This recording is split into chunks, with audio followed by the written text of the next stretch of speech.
NTR salute కొట్టాల్సిందే అంటున్నారు. ప్రస్తుతం భారతదేశం అంతటా దురంధర్ ది రివెంజ్ చిత్రం ఒక ప్రపంచం సృష్టిస్తోంది. కేవలం సినీ ప్రియులే కాకుండా సామాన్య ప్రజలు సైతం ఈ సినిమాకు వీక్షించేందుకు అత్యంత ఆసక్తిగా కనబరుస్తూ ఉన్నారు. రణ్వీర్ సింగ్ ప్రధాన పాత్రలో నటించిన ఈ చిత్రం ఇప్పుడు కేవలం ఒక సినిమా మాత్రమే కాకుండా ఒక భారీ మూమెంట్గా మారిపోతోంది. నిన్న అల్లు అర్జున్ మరియు విజయ్ దేవరకొండ ఈ బాలీవుడ్ సీక్వెల్ ను ప్రశంసించగా, తాజాగా man of masses junior NTR ఈ స్పై యాక్షన్ థ్రిల్లర్ పై ప్రశంసల జల్లు కురిపించారు. రణ్వీర్ సింగ్ నటనను మాస్టర్ క్లాస్ అని అభివర్ణించగా, తారక్ భారతదేశ ప్రేక్షకులకు ఒక అద్భుతమైన సినిమాను అందించినందుకు చిత్ర బృందానికి సెల్యూట్ చేశారు.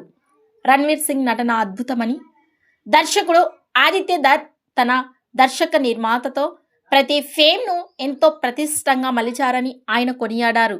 ఈ చిత్రంలో నటించిన ఇతర నటీనటుల గురించి ప్రస్తావిస్తూ, మాధవన్ తనదైన శైలిలో అదరగొట్టారని, ఇక జూనియర్ ఎన్టీఆర్ ఈ విధంగా ఈ సినిమాపై ప్రశంసలు కురిపించారు.